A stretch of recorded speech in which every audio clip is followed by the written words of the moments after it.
Ce soir, mercredi 14 mars, Perspective, audience générale et montée jeunesse à Montréal.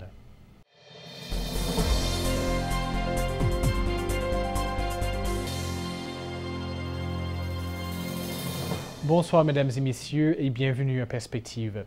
Ce matin, lors de l'audience générale, Benoît XVI a débuté un cycle de catéchèse sur la prière dans les Actes des Apôtres et dans les Lettres de Saint Paul. Le pape s'est concentré aujourd'hui sur le témoignage de prière de Marie, disant que son exemple montre à l'Église comment être une communauté de prière.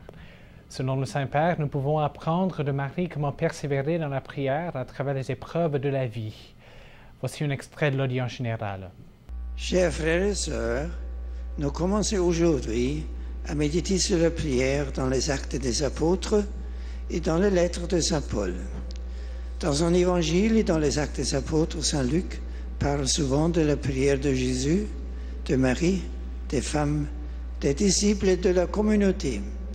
Marie est présente dans toute la vie terrestre de Jésus.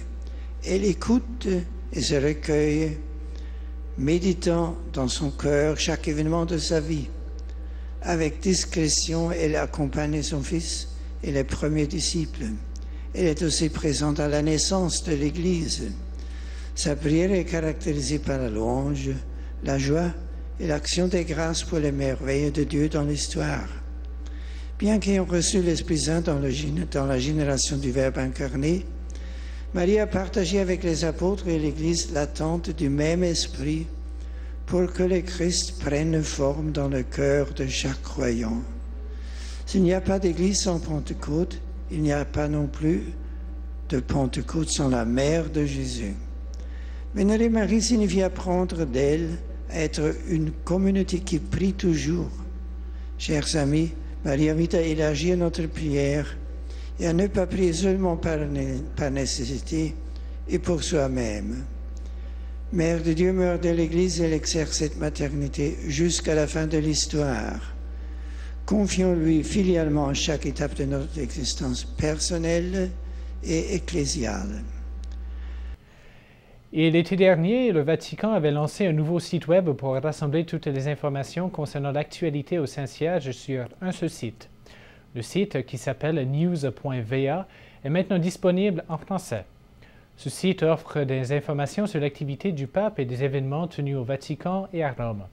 Le site permet un accès aux articles publiés dans l'Osservatore Romano, Radio Vatican et l'agence Fides, entre autres. Un canal vidéo et l'intégration des réseaux sociaux sur le site tiennent les gens au courant des activités du Saint-Siège. Vous pouvez consulter ce site en français à news.va/fr. Depuis quelques années, une tradition s'est établie concernant la pastorale jeunesse dans l'Église canadienne. Il s'agit de la Montée jeunesse, un grand rassemblement bilingue pour les jeunes adultes entre 18 et 35 ans. Les rassemblements Montée jeunesse proposent des activités qui aident les jeunes à redécouvrir leur mission comme jeunes chrétiens et à rencontrer le Christ dans l'Eucharistie. Cette année, la Montée jeunesse aura lieu à Montréal du 18 au 21 mai prochain. La fin de semaine sera axée sur les paroles du Christ racontées par l'évangéliste Jean, « La vérité vous rendra libre », un thème qui communique la joie de suivre le Seigneur. M. Christopher West, auteur reconnu pour ses livres sur la théologie du corps de Jean-Paul II, sera un des invités spéciaux pour la partie catéchétique du rassemblement. Il donnera une conférence intitulée « Libre pour aimer ». La date limite pour s'inscrire à la Montée jeunesse est le 10 avril. Pour plus d'informations, visitez le site web montejeunesses.missionjeunessemtl.org. Le dernier numéro de la revue Prêtres et Pasteurs vient de sortir.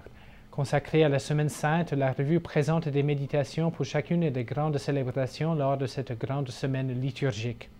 Quelques articles portant sur le mystère sont aussi présentés, ainsi que des homélies dominicales pour le temps de Pâques. Une bibliographie de livres religieux et théologiques complète le numéro. Et c'est tout pour aujourd'hui. À la prochaine.